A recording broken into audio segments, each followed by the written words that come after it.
4 days ముందు 3 బాక్సులు దొరికాయి. ఒకటి పోలీస్ స్టేషన్ ముందు, ఇంకోటి తీకానగర్ పాల్బోట్ దగ్గర, మూడోది కొలతూరు మార్కెట్లో. ఈ మూడిట్లోనూ కామన్ గా ఉన్నది ఈ మాస్క్ మాత్రమే.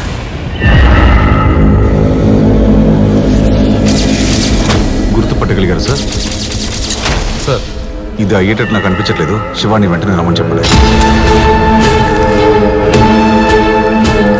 ఎవరు సార్ అతను? ఈయన పేరే శివ. ఎంత దారుణమైన ముఖాన్ని కూడా అలా అక్యూట్గా గీసే ఫేషియల్ రీకన్స్ట్రక్షన్ ఆర్టిస్ట్. అది మాత్రమే కాదు, సాల్వ్ చేయలేని కేసులను కూడా క్రైమ్ స్టోరీ రాసిచ్చే రైటరు. శివ రాసిచ్చే రిపోర్ట్లన్నీ నిజానికి దగ్గరగా ఉంటాయి.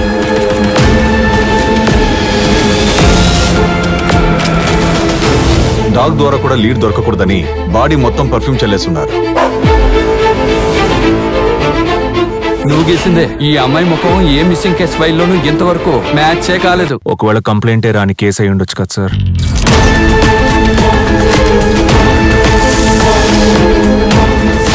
8 బాడీలు నీళ్లలోనే దొరికాయి. ఏ బాడీలోనూ ఇన్నర్ ఆర్గాన్స్ లేవు. కానీ పాతి పెట్టేటప్పుడు ఆర్గాన్స్ తోనే పాతి పెట్టారు. డెడ్ బాడీస్ ఆర్గన్స్ తో ఏం చేస్తారు?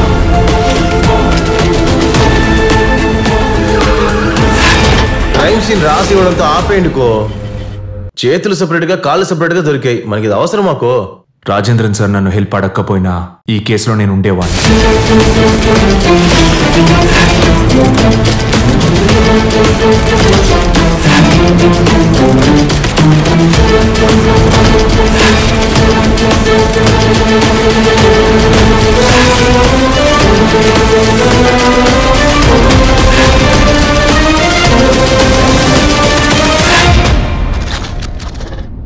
ఒకవేళ ఈ హత్య నేను చేసుంటే తప్పకుండా స్టేషన్ ముందైతే పెట్టేవాడిని కాదు.